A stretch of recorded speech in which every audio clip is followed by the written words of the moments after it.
Percy se fait des amis. Il y a des jours comme ça sur Chicalor où tout le monde est débordé. Toutes les locomotives roulent dans tous les sens un peu partout. Enfin, pas exactement. Aujourd'hui, Percy, c'est le seul qui n'a rien à faire. Alors, pour s'occuper, il décide d'aller sur le port de Brendam. En arrivant, il siffle pour saluer ses amis. Il commençait à s'ennuyer tout seul. Alors, il est content de les voir. Tiens, bonjour Émilie. Tu n'as pas envie de jouer avec moi? Désolée, Percy, mais je suis beaucoup trop occupée. Regarde, je dois aller livrer toutes ces caisses. Émilie s'en va pour ne pas prendre trop de retard. Percy va donc voir plus loin s'il ne peut pas trouver un autre ami avec qui jouer. Coup de chance, Salty est là. Percy siffle pour attirer son attention. Oh, bonjour Salty. Tu ne voudrais pas jouer un peu avec moi? Je suis désolé, mon petit. Je suis très occupé. Je dois m'occuper de tous ces wagons. Une prochaine fois, hein? Allez, à ce soir. Décidément, Percy n'a pas de chance. Tout à coup, il aperçoit Thomas. Oh, Il est tellement content que sa chaudière menace d'exploser. alors là, je suis vraiment content de te voir, Thomas. Tu as le temps de jouer avec moi? Pas maintenant, je suis désolée. Je dois aller livrer ces outils à la carrière et je suis déjà en retard. C'était trop beau pour durer. Quel dommage. Tous ses amis sont trop occupés pour venir jouer avec lui. Tant pis, il reste Cranky, pourvu qu'il soit de bonne humeur. Comment tu vas, Cranky? Je n'ai trouvé personne pour venir s'amuser avec moi. Soudain, une mouette surgit de nulle part. Elle se perche sur le bras de la grue. Cranky doit avoir l'habitude parce qu'il ne dit rien. Apparemment, il la connaît bien. Tu sais qui c'est, Cranky? Ah oui, c'est mon ami, la mouette. Percy découvre qu'on peut faire ami-ami avec des animaux. Une idée fuse alors dans sa cheminée. Je vais me trouver de nouveaux amis. J'adore les animaux en plus. Comme ça, je vais avoir plein de copains avec qui jouer. Plus facile à dire qu'à faire. Est-ce que tu sais au moins comment on fait pour sympathiser avec un animal?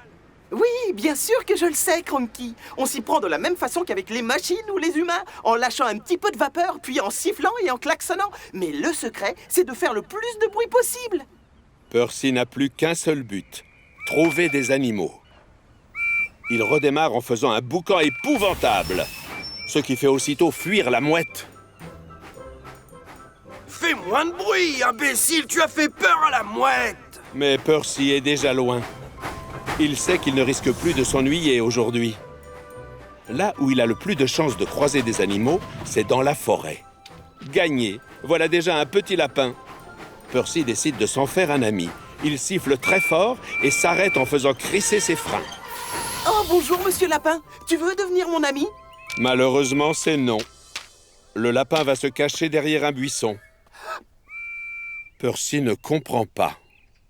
Je me demande si monsieur Lapin m'a entendu finalement. La prochaine fois, j'ai peut-être intérêt à faire encore plus de bruit. Il s'enfonce encore un peu plus dans la forêt. Et 2 minutes plus tard, il aperçoit 2 écureuils. Et le manège recommence. Il siffle très fort et fonce à fond les wagons vers eux. Les écureuils, bonjour! Vous voulez devenir amis avec moi? C'est encore non. Les écureuils courent se réfugier en haut d'un arbre. Percy ne comprend pas. À tous les coups, je les ai dérangés pendant leur travail. Tant pis, je vais me trouver d'autres amis plus loin. Il en faut beaucoup pour décourager Percy. Devinez ce qu'il aperçoit plus loin. Un oiseau. Je parie que monsieur Oiseau serait enchanté d'être mon ami. Et hop, le voilà qui recommence le même manège. Il siffle très fort et fonce à fond les wagons vers l'oiseau. Hé, bonjour, monsieur l'oiseau. Moi, je suis Percy. Dis, ça te plairait de devenir mon ami? Allez! Encore une fois, c'est non. Affolé par tous ces bruits, l'oiseau s'enfuit. Non, reste là, sois gentil! Mais l'oiseau refuse de faire demi-tour. Il a tellement peur qu'il s'envole le plus loin possible. Là, ça ne va pas. Je ne vais pas te suivre parce que je ne peux pas nager dans l'eau. Percy est triste. Monsieur Oiseau n'a pas envie d'être mon ami. D'ailleurs, aucun animal n'a voulu devenir mon ami. Soudain, les rails se mettent à trembler sous Percy, et il entend comme un bruit de tonnerre qui se rapproche. Oh, nom d'un chouchou! C'est la priorité! Bougez-vous de là! L'Express passe avant tout! Percy a du mal à rester debout, et il préfère fermer les yeux en attendant que Gordon soit passé. Il les rouvre seulement quand le calme est revenu. Tiens, voilà Thomas. Tu te sens bien, Percy? Tu as l'air effrayé. Mais qu'est-ce qui se passe? C'est Gordon. Il m'a fait peur. Non, ça m'étonnerait qu'il l'ait fait exprès. Il n'a pas dû te voir. Oui, tu dois avoir raison. Mais c'est une énorme locomotive. À côté, je ne suis qu'un microbe. Et quand on est gros et bruyant, on fait peur aux petites créatures. Percy comprend pourquoi les animaux ont fui. Le petit lapin et les 2 jeunes écureuils et Monsieur Oiseau. Ils sont tous beaucoup plus petits que moi. Et plus calmes aussi. Une nouvelle idée lui traverse alors la chaudière. Bon, je dois m'en aller. À plus tard, Thomas. Percy retourne dans la forêt, mais cette fois-ci, il a retenu la leçon. Il a de la chance, l'oiseau est revenu se réchauffer les pattes sur les rails. Le temps est venu de changer de méthode. Il s'approche très lentement de l'oiseau et en faisant le moins de bruit possible. Oh, rebonjour, Monsieur Oiseau. J'espère que tu ne m'en veux pas d'avoir fait beaucoup de bruit tout à l'heure.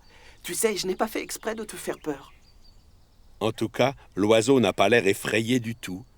Il va même se poser sur un tampon de Percy. Tu veux que je t'emmène faire une petite promenade, Monsieur Oiseau? Attention à ne pas démarrer trop vite. Un peu plus loin, Percy retrouve les écureuils en train de jouer au même endroit. Rebelote, il freine doucement, puis il s'approche très lentement des écureuils sans faire trop de bruit. Rebonjour, Monsieur et Madame Écureuil. J'espère que vous ne m'en voulez pas si j'ai fait du bruit tout à l'heure.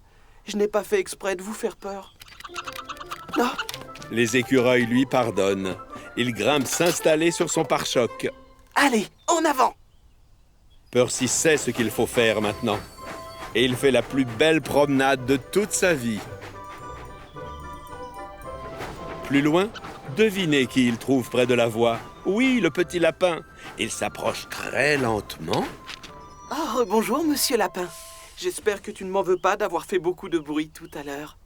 Le lapin regarde Percy, réfléchit 5 secondes, et puis il saute rejoindre les autres animaux sur son pare-choc. En langage lapin, ça veut dire « je te pardonne ». Accrochez-vous, les amis, ça repart! Au final, Percy va passer une merveilleuse journée en compagnie des animaux qu'il a rencontrés près des voies. Le soir, les autres locomotives prennent un repos bien mérité. Mais où est Percy? Il est très tard! Ne parlez pas trop fort. Je suis rentré. Les locomotives n'en croient pas leurs yeux. Quelle surprise! Mais qui sont tous ces animaux? Percy est fier de leur présenter ses copains.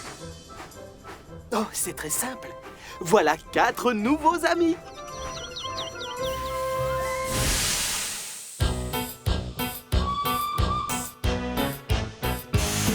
Une, deux, trois, quatre, 5, 6, 7, 8. Les jolies locomotives, rouge et verte, marron et bleu. Toute l'équipe brille de mille feux. Chacune a son rôle à jouer, toujours partante pour nous aider. Avec Thomas et ses amis, la vie nous sourit. Tout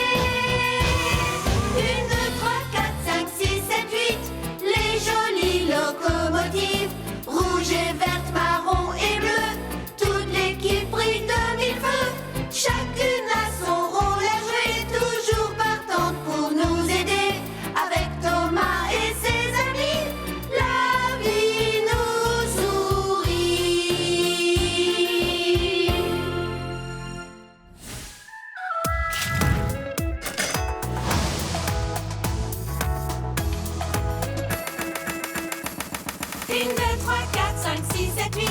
Les jolies locomotives, rouge et vert, marron et bleu. Toute l'équipe brille de mille feux. Chacune a son rôle à jouer, toujours partant pour nous aider. Avec Thomas et ses amis, la vie nous sourit.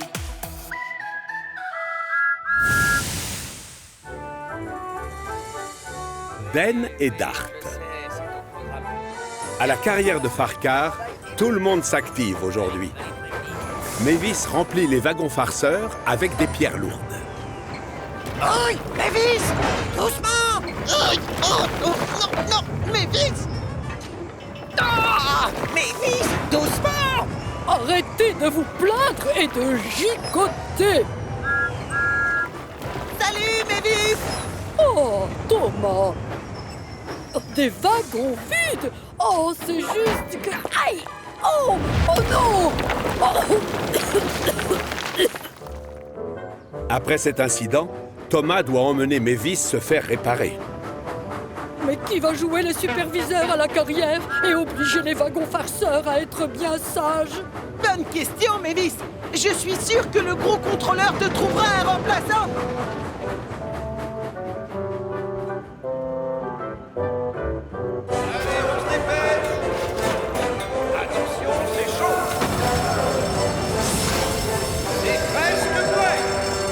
Den et Dart travaillent ensemble à l'atelier de la ville des Vicaires. Den est une grosse locomotive diesel, alors que Dart est plutôt un petit modèle. Tous les deux forment une super équipe. Et ce sont les meilleurs amis du monde. Oh! Salut, Thomas! Bonjour, Mavis! Mavis a eu un léger accident et doit être réparée. Sois gentil avec elle, Dart. Elle est un peu nerveuse. Je ne dirais pas nerveuse. J'ai hâte de retourner au travail, c'est tout. Oh, désolé, Mavis, je ne savais pas que c'était une urgence. Ce qu'il veut dire, c'est qu'on va te remettre sur les rails aussi vite qu'on pourra. Voilà. En attendant, Oh. une locomotive va devoir prendre ta place à la carrière. Den, Hein? Quoi? Moi, chef? Mais tout seul? Pas moi seul. Ce qu'il veut dire, c'est qu'on est une équipe, monsieur. On travaille tous les deux. non, stop, stop. Oh. Mavis est très efficace, c'est vrai, mais pas besoin d'être deux pour la remplacer. Et puis, Dart, on a besoin de toi ici. Toi parti, qui veillera sur Mavis? Fais en sorte que les wagons restent sages, Den. Ce n'est pas pour rien qu'on les qualifie de farceurs. Mais... Oh! Ne t'en fais pas, Den. Tout ira bien.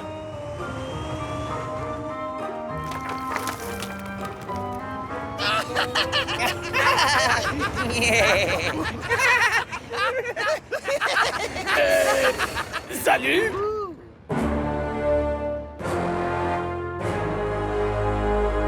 Et voilà, je viens pour travailler. Et allez, tous en ligne. Ah, ouille! Il croit qu'il est le chef ou quoi? Il nous donne des ordres. Et nous, on n'aime pas les ordres.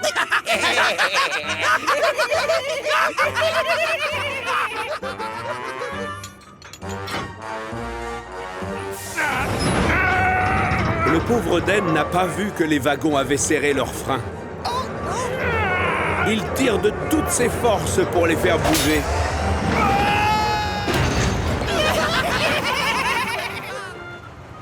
Mais certains wagons n'ont pas serré leurs freins.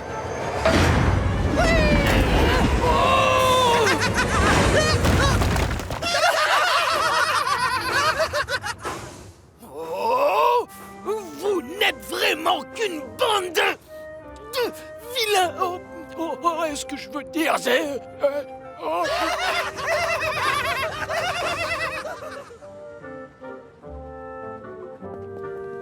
Dart!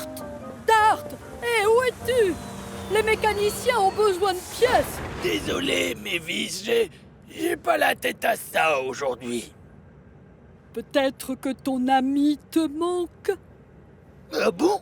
Oui, c'est ça. Mais réfléchis. Plus vite je serai réparé et repartirai à la carrière, plus vite Dan et toi retravaillerez ensemble. Oh, bonne idée! Bravo! Je pars tout de suite chercher les pièces. Tu dois être bien plus ferme avec ces wagons, Dan. Tu es leur chef. Montre-leur qui commande. C'est comme ça que fait Mavis? Oh oui. Elle peut être très autoritaire quand il faut. Allez, Dan, tu es une grosse locomotive diesel. Sois brave. Allez, vas-y, inspire, Dan. Tu vas réussir. Ok, c'est moi le chef.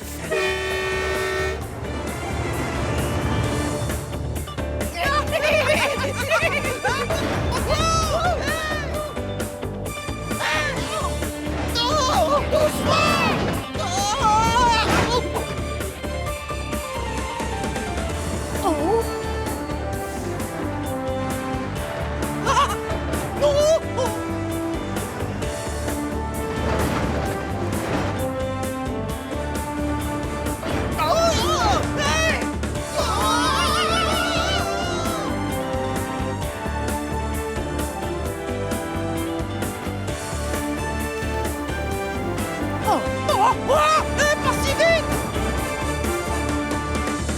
Oh non!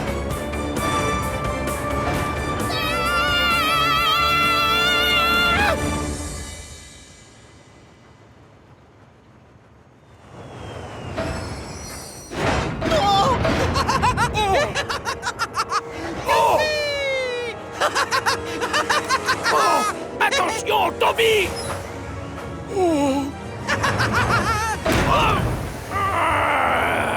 Est-ce que ça va, Dan? Oui, ne t'inquiète pas. Mais ce wagon m'a mis très en colère. Il faut vraiment être bête pour serrer son frein. Pardon, Dan!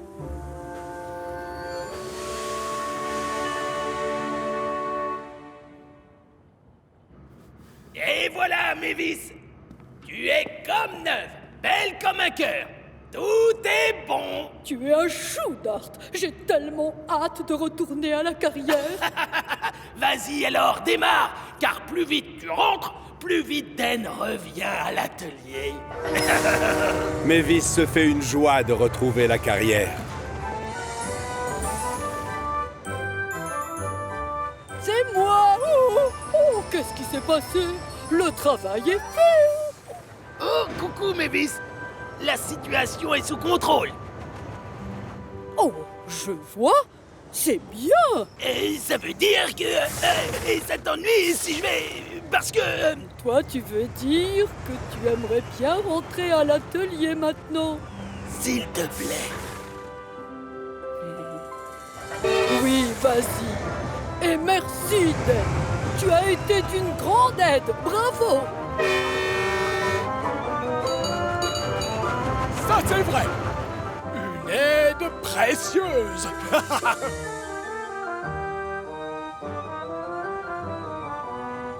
Dan? Alors, c'était comment?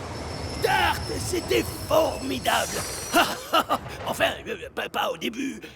Mais ensuite, ce que tu veux dire, c'est que c'était sympa, mais que tu es content d'être là. C'est exact, merci. Je suis ravi. Dis-moi donc. Même si cette aventure a prouvé à tous qu'ils pouvaient travailler en solo, Dan et Dart savent que c'est en travaillant ensemble qu'ils sont le plus heureux.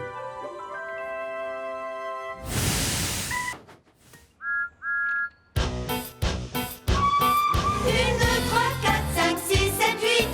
Les jolies locomotives, rouge et verte, marron et bleu. Toute l'équipe brille de mille feux. Chacune a son rôle à jouer, toujours partante pour nous aider. Avec Thomas et ses amis, la vie nous sourit.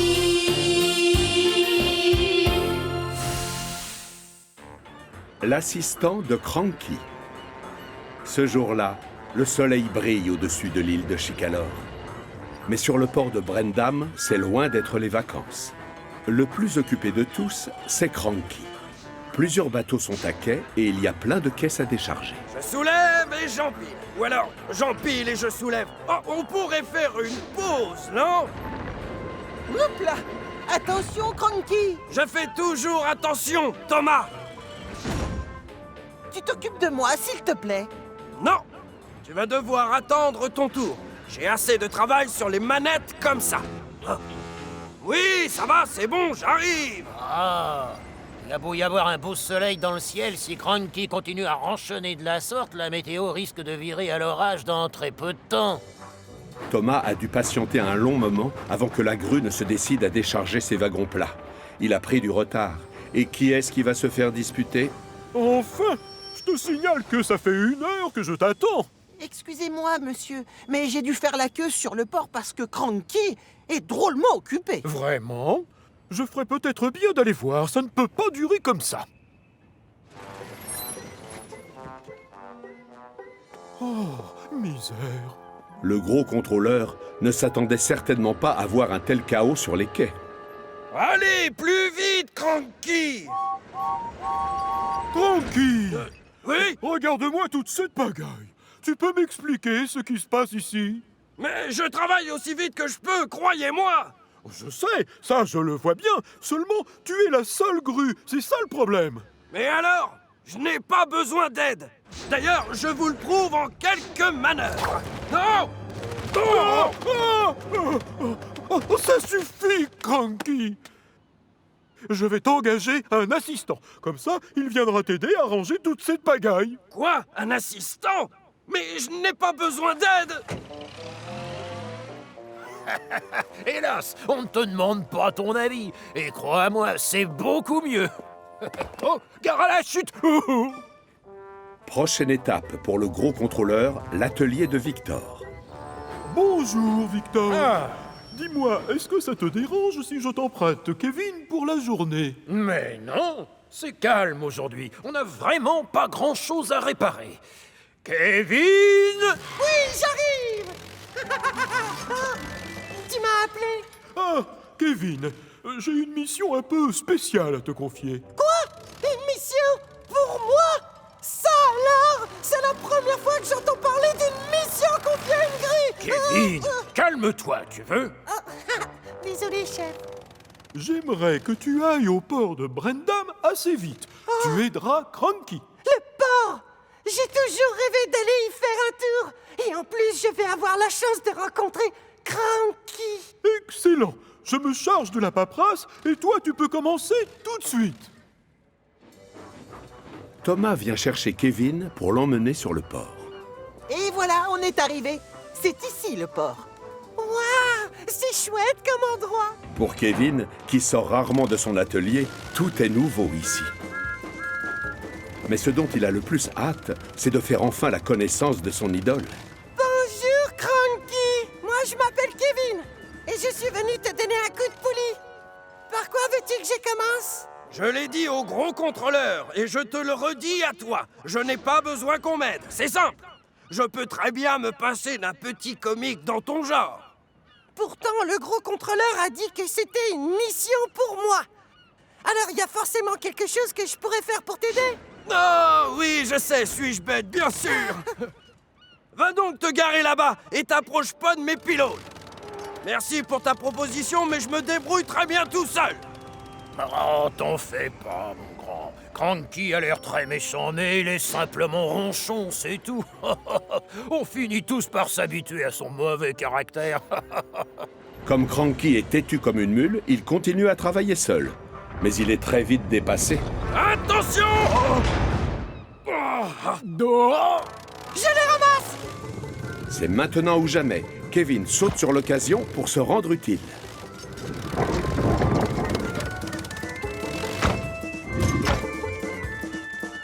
Voilà, ils sont tous là, Cranky. Et maintenant? Cranky devrait lui être reconnaissant, mais au lieu de ça, il est furieux. Si c'est arrivé, c'est par ta faute, bougre de microbe imbécile! Tu épies le moindre de mes gestes. Forcément, ça me rend nerveux. Alors, va te garer là-bas et arrête de te mêler de mes affaires. Ah, je suis capable de me débrouiller sans toi. Oh! Alors, par tous les pistons, ça en fait des poulets. Les petites bêtes sont ravies de pouvoir se dégourdir les pattes et filent dans tous les sens. Et encore une fois, Kevin profite de l'occasion pour aider son idole. Ne t'inquiète pas, Cranky. Je contrôle la situation. Sans perdre une seconde, il rassemble les poulets devant la cage, comme le ferait un chien de berger avec des moutons. Bien joué, jeune Kevin. Tu es une excellente recrue. Ce n'est pas la vie de tout le monde. Je t'avais pourtant dit de ne pas venir me déranger. Tu n'arrêtes pas de rouler dans tous les sens. À cause de toi, j'ai le tournis. Mais... Il n'y a pas de mais.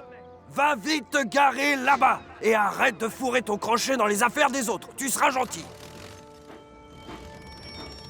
Salut, Kevin. Alors, comment se passe ta journée sur le port? Bah, pas aussi bien que je l'espérais. J'ai l'impression que Cranky ne m'aime pas. Quand on le connaît bien, il n'est pas si méchant. Sous ces pylônes rouillés se cache un cœur d'or. Non. Et c'est la catastrophe. Kevin hésite à intervenir. Pas de panique, chef. Je m'en occupe. Kevin! Une grue à la mer! À l'aide! Vite! Je lui avais dit de rester tranquille. Mais personne n'écoute le vieux Cranky sur cette île. Bien joué, mon ami. Quelqu'un peut-il m'expliquer ce qui se passe? Je t'avais confié une mission, Kevin, et je pensais pouvoir te faire confiance. Je vais te demander de retourner à l'atelier de Victor, et sans trop tarder. Tu ne t'es pas montré très efficace, alors pars! Le pauvre Kevin est désespéré. Il a fait son maximum pour se rendre utile, mais les choses ne se sont pas passées comme prévu. Pire encore, voilà qu'on le punit et qu'on le renvoie chez lui. Ce n'était pas de sa faute en réalité. C'est moi le coupable. Kevin essayait simplement de m'aider. Il est un peu foufou, c'est vrai, mais le travail ne lui fait pas peur. Et d'ailleurs, au final, il est très efficace. Waouh! Cranky m'a fait un compliment. Il trouve que je suis efficace et travailleur. Et en plus, il vient de m'appeler Kevin. Qu'est-ce que je t'avais dit? Cette grue a un cœur d'or. Eh bien, ça fait plaisir de vous voir tous les deux aussi proches et complices. Continuez comme ça! Merci, Cranky. Tu veux que je fasse quoi maintenant? Tu préfères que je reste là, dans mon coin, ou je veux surtout pas te déranger? Ben, finalement, je ne serais pas contre un petit peu d'aide. Tu connais le dicton, 2 crochets valent mieux qu'un seul. À nous deux, on aura vite fait de tout décharger. Au travail! D'accord, patron. Je suis ton assistant. Oh, quelle chance. On forme une équipe. Regarde ça, il a de l'énergie à en vendre, celui-là. Ah ça, il n'est pas fatigué. Mais s'il continue à chanter, je lui balance mon crochet.